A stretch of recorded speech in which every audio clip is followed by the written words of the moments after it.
Hello! Welcome back to the studio. We're going to do a quick one today on thickening your paint. Why would you want to do that? Well, have you ever gotten all of your paints out for a pour that you've been really excited to do, and one of them's your favorite paint, and you get it all mixed up and you kind of over thin it and you don't have any more? What do you do then? That's where this stuff comes in.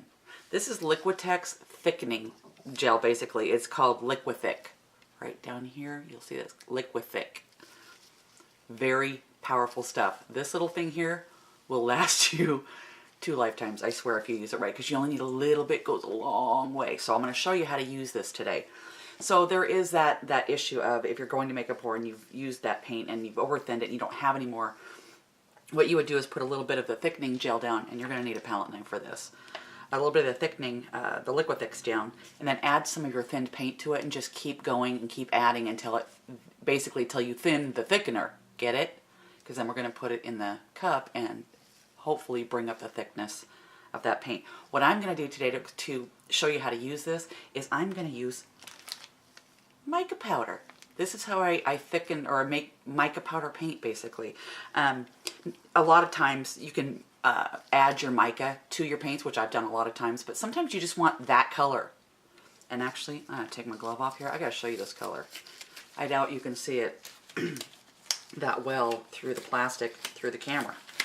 But I have to show you how really pretty this color is that I want to use. Okay, let's get it in the light. So yeah, it's such a pretty color. It doesn't look like much down there, but the metallic in this, the gold that pops out, is really pretty. And that's why they called it gold blue.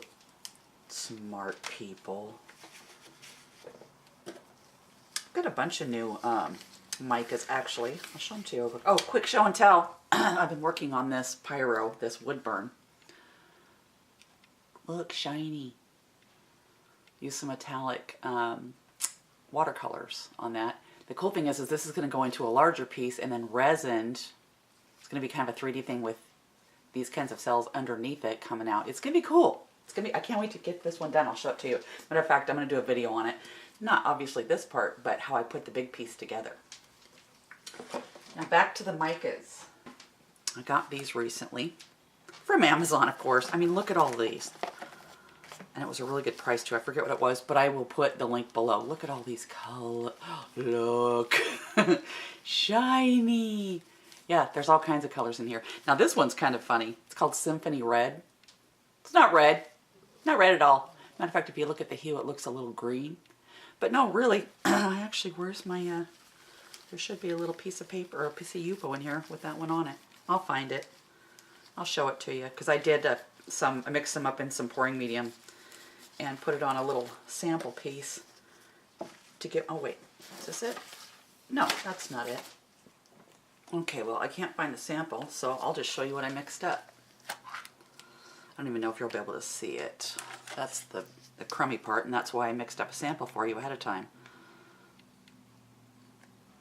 I don't know if you, oh, you can kind of see it a little bit in the sheen. There is a little red hue to this. It's kind of warm. I don't know, that would be a fun one to maybe mix with another color or a white. Or try it by itself and see what it do. So, that is Symphony Red. That's not red. Okay, now we're going to come back to this guy, this gold blue, because this is the color. I actually mixed some up last night. That's got pouring medium in it, so that's why it looks so cloudy when it dries. It'll look like that. So we're going to mix up a little bit more of this to put with this so I can show you how I do it. This is just a little piece of Yupo. And I use it over and over. I just go wash it. Well, number one tip, if you're going to thicken or make your own paints like this, oh, yeah, we got some mica there. We'll use that. One huge tip, best tip of the whole video. Once you've mixed it all up like you're going to see me do, and you set it aside to pour your mixture into your cup and mix it up, go take this and this to the sink right away and wash it. Don't do what I do and just set it aside, start mixing your paints and forget about it, because that's come down to some serious scrubbing time on this matte knife. And I've thrown away a lot of pieces of Yupo because it's like, forget it. But this is nice because you can wash it, soap and water and everything, set it up against, you know, something sturdy and let it dry, and you can use it over and over. I don't want to lose this mica though. There's not a lot of it, but mica's mica. Okay, so again, you will need a palette knife. So the gel, it looks a lot like a heavy lotion, and that's its consistency as well. This will dry clear. Now, what a lot of artists use this for is to take medium or thin body acrylics, add this, and make a thick paint for kind of like an oil paint texture, or to paint with a palette knife. We're going to go further than that because we're going to put this in pouring paint, which isn't really, I believe, what it's meant for, but this is what I use it for. So again, you do not need a lot. I'm not going to mix up a lot today, but look at that, just a little bit. About a pea size right there. And you're going to see how this stuff really works, because like right now, it's got a glossy, I mean, it's a gel, so it's got a glossy, nice consistency. And I'm just going to add water to this. Distilled water, because that's all I use. So I'm just going to add a little bit of water to this. See? Well, that was kind of a lot, but you're going to see how this thickens up. This is water, this is your gel, watch this. It will try to, I don't know, what's the word? It tries to resist it first. You really have to be diligent. Keep mixing, bring your water back. Because in just a minute, it's going to suck all the water up.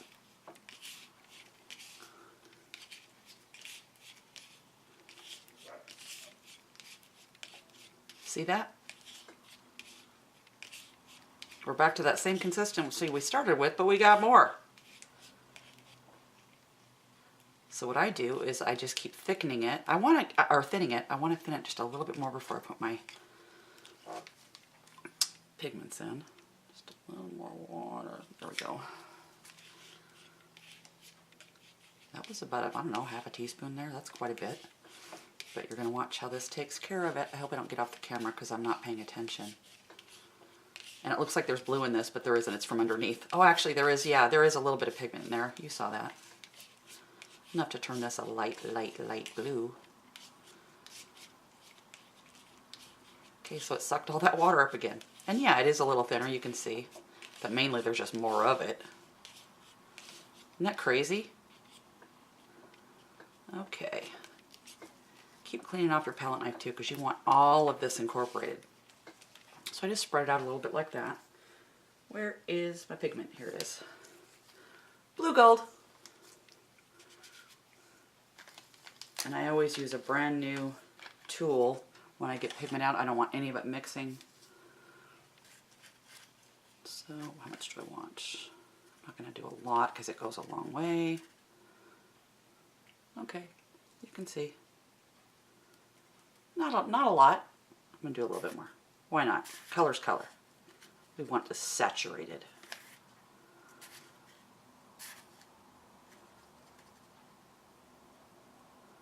There. There's our mica. And then I save this for the cup so I don't waste any. But I already have a cup, so I don't need this. Always close your pigments right away. There's another tip. Okay, the fun part. Okay, now this is going to really thicken up here in a second. Well, not really much more because we've got all of our water in it, but you're adding dry pigment. So see how the speckling? I'm going to pull this out a little bit every once in a while. Show you.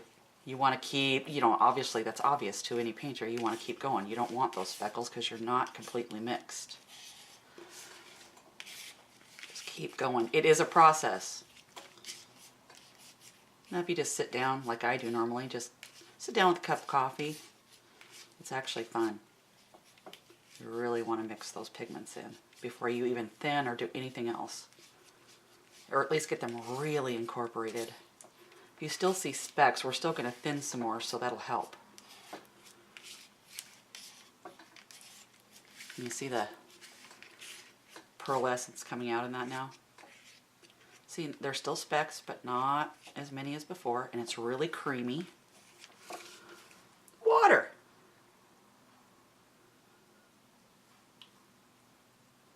Don't be scared of the water. Some people mix in little dishes and stuff. I like this because I have more freedom to move it around. It doesn't go off. If you're vigilant, your water will not run everywhere. See, I told you we were mixing just a little bit. You saw that little pea size of gel that we put out and just a little smattering of the mica that I put in. The rest of this is water, but it's still, love that thickener. Look how creamy this is. So this is just water and Liquithick, well, and pigment. Getting creamier and creamier. Now you're getting close to the consistency that you can start mixing in a little more water at a time to make it, you know, pourable. But don't add too much water in one go because it tries to separate. It does try to resist each time you do that. That's why I'm doing this a little bit at a time, at a time until I can get this runny enough so I don't feel it'll separate too much in the cup when I'm stirring it, if that makes sense at all. You'll know in a minute. See, I got all this water out here. It'll be gone in a minute. I stop every once in a while because I'm looking up at the camera to make sure I'm still all this is able to be seen. See how it's resisting there? Just keep going. Because this is a water-soluble gel that's made to work with other Liquitex products and mediums as well. That's one thing I like about Liquitex. Plus they do put out really great paints. And of course we all know they're the king of pouring medium. Of course the pouring medium I'm going to use here on the next couple of videos is my Deco Art pouring medium that I got because it was a good price, and to me it works just as good as Liquitex, and I have been using Liquitex for over 12 years. Okay, see, we're thin now. We're good. Make sure we don't see any spots or specks. There's bubbles in here too, but you'll get to know the difference between bubbles and specks of paint that are not mixed in. And that's really how it's done. Just water and Liquithick and your pigment. Now, again, this is slightly milky. Well, not really, not too bad. This is going to dry slightly darker because there is a milkiness to that that you saw. Now I'm going to take my own tip here in a second after I pour this in, and I'm going to go wash these. Well, I'm going to start now. But here's the one I already mixed. And we're just going to pour this in there. All right, I wasn't done with you yet. Now, when I'm not doing this for the camera, I'm not at such a weird angle. This part's usually a lot easier.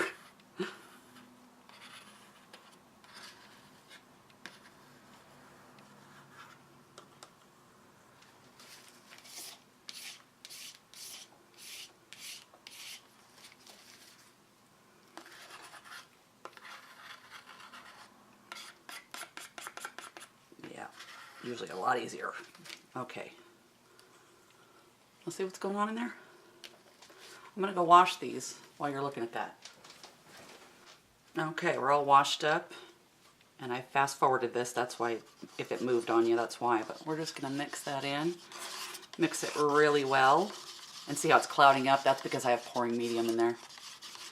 In my main cup. Just a little bit. You can use pouring medium with this or you don't have to. I like it because, I don't know, it just makes me feel better. But it gives it some kind of, a little more binder than what it's got, you know what I'm saying? So there's that. That is what Liquitex Liquithick does. So you have to look for the Liquitex and the Liquithick. Good stuff. Like I said, you saw how much I used here that went in there. This stuff will last you forever. I will put a link of it down below. But I wanted to share that with you because I do get questions from time to time with people saying, I have some paints, but they're too thin. Is there anything I can do? That's one thing you can do. That's how you thicken your paints. Thank you so much for your support and stopping into the studio today. I'll be back with another one. I think I'm going to do a tree ring pour next with this color in it. How about that? Sounds interesting. That's what we'll do then. Okay.